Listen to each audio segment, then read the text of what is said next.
വ്യോമാഭ്യാസ പ്രകടനത്തിനിടെ കൂട്ടിയിടിച്ച് അഗ്നിഗോളമായി U S നേവിയുടെ 2 യുദ്ധവിമാനങ്ങൾ. വിമാനങ്ങൾ പൂർണ്ണമായി കത്തിയമരും മുൻപ് രക്ഷപ്പെട്ട് പൈലറ്റുമാർ. അമേരിക്കയിലെ ഈദാഹോയിൽ നടന്ന വ്യോമാഭ്യാസ പ്രകടനത്തിനിടെ യു എസ് നാവികസേനയുടെ 2 യുദ്ധവിമാനങ്ങൾ ആകാശത്ത് വെച്ച് കൂട്ടിയിടിച്ചു. അമേരിക്കയിലെ തെക്കു പടിഞ്ഞാറൻ ഈദാഹോയിലുള്ള മൗണ്ടൻ ഹോം എയർഫോഴ്സ് ബേസിൽ നടന്ന ഗൺ ഫൈറ്റർ സ്കൈസ് എയർ ഷോയുടെ 2ാം ദിവസമാണ് നടുക്കുന്ന അപകടമുണ്ടായത്.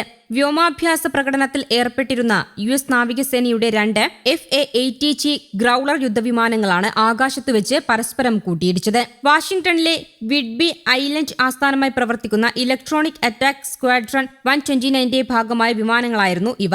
മൗണ്ടൻ ഹോം വ്യോമതാവളത്തിന് വടക്കു പടിഞ്ഞാറൻ മേഖലയിലാണ് അപകടം നടന്നത്.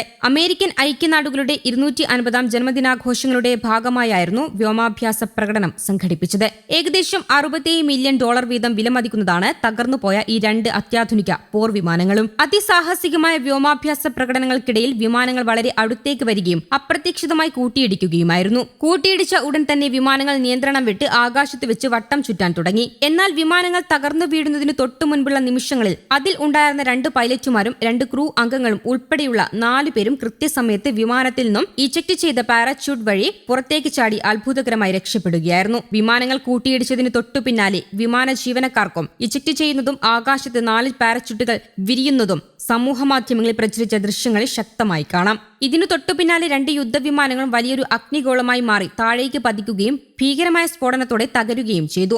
വിമാനങ്ങൾ തകർന്നുവിടാൻ സ്ഥലത്തു നിന്നും കനത്ത കറുത്ത പുക അന്തരീക്ഷത്തിലേക്ക് ഉയരുന്നതുമായ ദൃശ്യങ്ങൾ ഇതിനോടകം പുറത്തുവന്നു. അപകടത്തെ തുടർന്ന് വ്യോമതാവളം ഉടനടി അടച്ചുപൂട്ടുകയും എയർ ഷോയുടെ ബാക്കി പ്രകടനങ്ങൾ പൂർണ്ണമായും റദ്ദാക്കുകയും ചെയ്തു. പരിക്കേറ്റ വ്യോമസേനാ ഉദ്യോഗസ്ഥരെ ഉടൻ തന്നെ മെഡിക്കൽ സംഘം വിദഗ്ധ പരിശോധനകൾക്ക് വിധേയമാക്കി. നിലവിൽ ഇവരുടെ ആരോഗ്യനില തൃപ്തികരമാണെന്ന് അധികൃതർ അറിയിച്ചിട്ടുണ്ട്.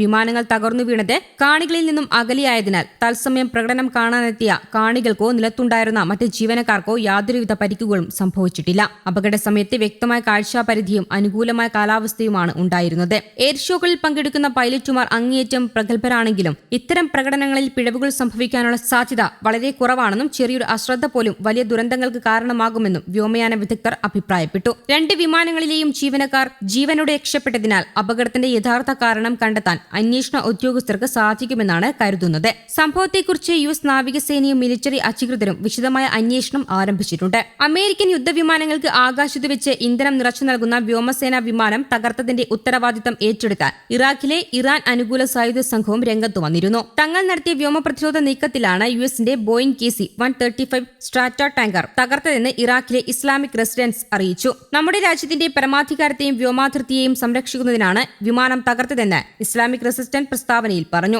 വിമാനത്തിലുണ്ടായിരുന്ന 6 വ്യോമസേനാംഗങ്ങൾ കൊല്ലപ്പെട്ടതായി ഇവർ അവകാശപ്പെട്ടു. എന്നാൽ ശത്രുക്കളുടെ ആക്രമണത്തിലോ സൗഹൃദ വെടിവയ്പിലോ അല്ല വിമാനം തകർത്തതെന്നാണ് അമേരിക്കൻ സൈനിക കേന്ദ്രമായ സെന്റ്കോമിന്റെ അവകാശവാദം. പിന്നെ എങ്ങനെയാണ് തകർത്തതെന്ന് ഇവർ വിശദീകരിച്ചിട്ടില്ല. സംഭവവുമായി ബന്ധപ്പെട്ട സാഹചര്യങ്ങൾ ഇപ്പോഴും അന്വേഷണത്തിലാണ്. സംഭവ സമയത്ത് ബോയിങ് KC-135 സ്ട്രാറ്റോ ടാങ്കർ വിമാനവും ഇതിൽ നിന്ന് ഇന്ധനം നിറക്കാനെത്തിയ മറ്റൊരു വിമാനവുമാണ് അവിടെ ഉണ്ടായിരുന്നത്. 2ാമത്തെ വിമാനം ഇസ്രായേലിൽ സുരക്ഷിതമായി ലാൻഡ് ചെയ്തതായി ഉദ്യോഗസ്ഥർ പറഞ്ഞു. യുദ്ധവിമാനങ്ങൾക്കും മറ്റ് സൈനിക വിമാനങ്ങൾക്കും കരയിൽ ലാൻഡ് ചെയ്യാതെ തന്നെ വായുവിൽ വെച്ച് ഇന്ധനം നിറക്കാനാണ് സ്ട്രാറ്റോ ടാങ്കർ വിമാനം ഉപയോഗിക്കുന്നത്. News desk Kerala Kaumudi.